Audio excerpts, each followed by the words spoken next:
انسان کی زندگی کا بہت بڑا مسئلہ ہے، وہ کہتا ہے میری ضرورت پوری ہونی چاہیے، اور وہ اپنی سب سے بڑی ضرورت روزی روٹی کو سمجھتا ہے، حالانکہ سب سے بڑی حضرت انسان کی ضرورت ہدایت ہے، اور یہ وہ شے ہے جو ہم ہر روز ہر نماز کی ہر رکعت میں مانگتے ہیں، اہدنا الصراط المستقیم، یہ روزانہ مانگنا پڑتی ہے، اور رزق اللہ نے اپنے ذمہ کرم پہ لیا ہے، فرمایا اللہ پر توکل کرنے کا جو حق ہے اگر وہ تم ادا کرو تو وہ تمہیں ایسے رزق عطا کرے جیسے پرندوں کو عطا کرے۔ جب صبح چلتے ہیں تو خالی پیٹ ہوتے ہیں، کبھی بھوکے نہیں آئے،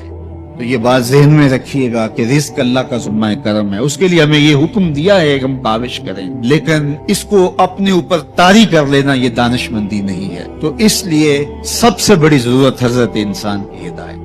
اب اگر تقوی اختیار کر لے بندہ تو پھر یہ سب سے بڑا مسئلہ جو انسان نے خود سمجھا ہوا ہے یہ خود بخود حل ہو جاتا ہے۔ یہ کسی مفکر نے، یہ کسی معاشیات کے ماہر نے نہیں بتایا، یہ جس نے معاشیات کو پیدا کیا ہے، جس نے رزق کو پیدا کیا ہے، یہ اس کا وعدہ ہے اگر تم اس سے ڈرنے لگ جاؤ گے تو وہاں سے رزق دوں گا جہاں تمہیں گمان بھی نہیں ہو۔